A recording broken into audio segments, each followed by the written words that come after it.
Malgré sa défaite contre l'Argentine en finale de Coupe du Monde dimanche 18 décembre, l'équipe de France de football a réalisé un parcours sensationnel et peut s'en féliciter.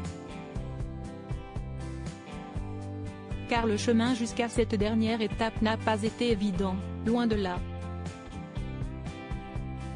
Les hommes de Didier Deschamps ont croisé la route de plusieurs nations pratiquant un très beau football, à commencer par l'Angleterre de Gareth Southgate. Un match qui a donc été difficile à appréhender pour les tricolores, sans oublier que c'est une affiche historique de ce sport.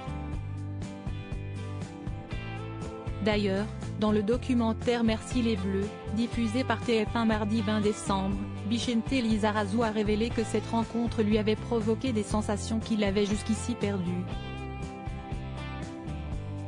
France-Angleterre, c'est le match. J'avais envie de rentrer sur le terrain, a-t-il révélé, expliquant que ça ne lui arrive plus du tout de ressentir ça. Des mots forts de la part du père d'Uena, né de sa relation avec l'actrice Claire Keim, lui qui n'a plus foulé la pelouse en tant que joueur de l'équipe de France depuis le 25 juin 2004 et la défaite des Bleus contre la Grèce à l'Euro au Portugal.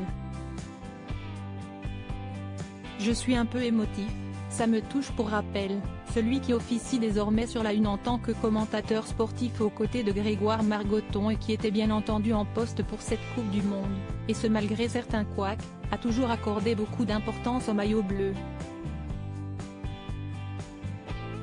À tel point que ses émotions prennent parfois le dessus sur le reste. À l'image donc de cette envie soudaine de revivre un match avec la France mais aussi de son passage dans l'émission #Club26 sur LCI en 2016, durant lequel il a notamment expliqué qu'il était incapable de revisionner le sacre de son équipe au Mondial 98.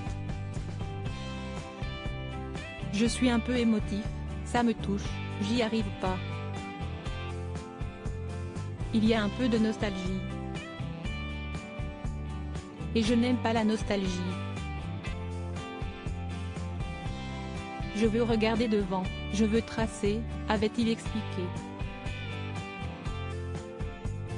Une passion pour les Bleus, toujours aussi belle à voir.